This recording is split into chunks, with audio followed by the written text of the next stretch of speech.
আজকে এই ভিডিওতে আমি আপনাদেরকে দেখাবো প্যানকেক টাইমলাইনে কিভাবে এডিট করতে হয়। অ্যাডোবে প্রিমিয়ার প্রোতে কিন্তু আমরা সবাই এডিট করি, আর একটা টেকনিক আছে যে টেকনিকে আপনারা ব্যবহার করলে অনেক ইজিলি, অনেক দ্রুত, অনেক ফাস্ট ওয়েতে এডিট করতে পারবেন। তো চলেন এই প্রসেসটা দেখি। প্রথমে আমরা বুঝবো যে আসলে প্যানকেক টাইমলাইনটা কি।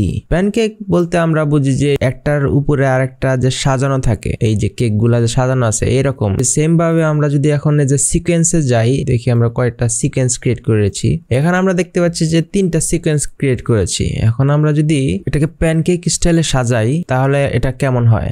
এখন আমরা এই সিকোয়েন্সটাকে আমরা যদি নিচে নিয়ে যাই, অর্থাৎ এই সিকোয়েন্সটা ডাবল ক্লিক করলাম, ডাবল ক্লিক করে এই সিকোয়েন্সটা ওপেন হলো। তারপরে আমরা বিরোলসের পার্টটাকে উপরে রাখছি এবং রিভিশন 1 এটাকে ধরে নিচের দিকে, যে এখানে যখনই এইরকম একটা মার্ক চলে আসবে তখন আমরা এটাকে ছেড়ে দিব। তখন দেখবেন যে একটার উপরে আরেকটা কিন্তু চলে আসলো এবং এইটা একটা প্যানকেক স্টাইল তৈরি হলো। আমরা যদি চাই যে আরো সিকোয়েন্স ক্রিয়েট করব এখানে, তাহলে আরো সিকোয়েন্স ক্রিয়েট করতে পারবো। তোমরা যে স্ম্যাশ পার্টি নামের একটা সিকোয়েন্স আছে এখানে, তো আমরা যদি এখান থেকে আমাদের এটাকেও নিয়ে টান দিয়ে নিয়ে নিচে যে এখানে ছেড়ে দেই, তাহলে আরো একটা সিকোয়েন্স ক্রিয়েট হলো। এই প্যানকেক টাইমলাইনের সুবিধাটা কি? প্যানকেক টাইমলাইনের সুবিধা অনেক। আপনার যখন ফুটেজের পরিমাণ অনেক বেশি থাকবে তখন আপনাকে অর্গানাইজ হইতে সাজাতে হবে, এবং সাজাবেন কিভাবে আমি দেখাচ্ছি। আমি আপাতত 2টা টাইমলাইন রাখছি, কারণ আমাদের 2টা টাইমলাইনই লাগবে, আমাদের 3টার দরকার নেই আপাতত। কিন্তু কাজের ক্ষেত্রে আবার 3টা টাইমলাইন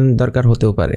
রিভিশন 1-এ যে ফুটেজগুলো আছে এখানে মূলত আমি মেইন এডিটটা করেছি, এবং বিরোলসের যে পার্টটা রয়েছে এখানে সমস্ত র ফুটেজগুলো এই ফোল্ডারের ভিতরে রয়েছে। সমস্ত র ফুটেজ, যত র ফুটেজ আছে সমস্ত র ফুটেজ এখানে রয়েছে, এবং যেই পার্টটা আমার দরকার ওই পার্টটা আমার ইজিলি আমরা এখান থেকে সিলেক্ট করে নিয়ে নিচের এই লেয়ারে আমরা নিয়ে যেতে পারছি, যে এইভাবে drag and drop system style. Okay, এখন যদি আমাদের একটা যদি ফুটেজ খুঁজতে হয় তাহলে আমরা কিভাবে খুঁজবো? এই যে প্যানকেক স্টাইল টাইমলাইন ব্যবহার করে আমরা ফুটেজ খুঁজতে পারি র ফুটেজের ফোল্ডার থেকে, মানে র ফুটেজের সিকোয়েন্স থেকে। এই যে এখান থেকে ডান থেকে বামে এই যে এখানে দেখবেন যে সমস্ত র ফুটেজ যদি আপনারা একটা সিকোয়েন্সে গুছিয়ে রাখেন তাহলে ওইখান থেকে ইজিলি ড্র্যাগ অ্যান্ড ড্রপ করে নিচের যে মেইন ফাইল, যে মেইন সিকোয়েন্সে আপনারা কাজ করছেন ওই সিকোয়েন্সে কিন্তু আপনারা ইজিলি এটাকে উঠানামা করতে পারবেন যে ফুটেজটার দরকার। এখানে যদি আমরা ফুটেজ বাঁচতে যেতাম তাহলে কত টাইম কনজিউমিং হতো আপনারা দেখেন। এখান থেকে আপনারা যদি আবার এই যে এখানে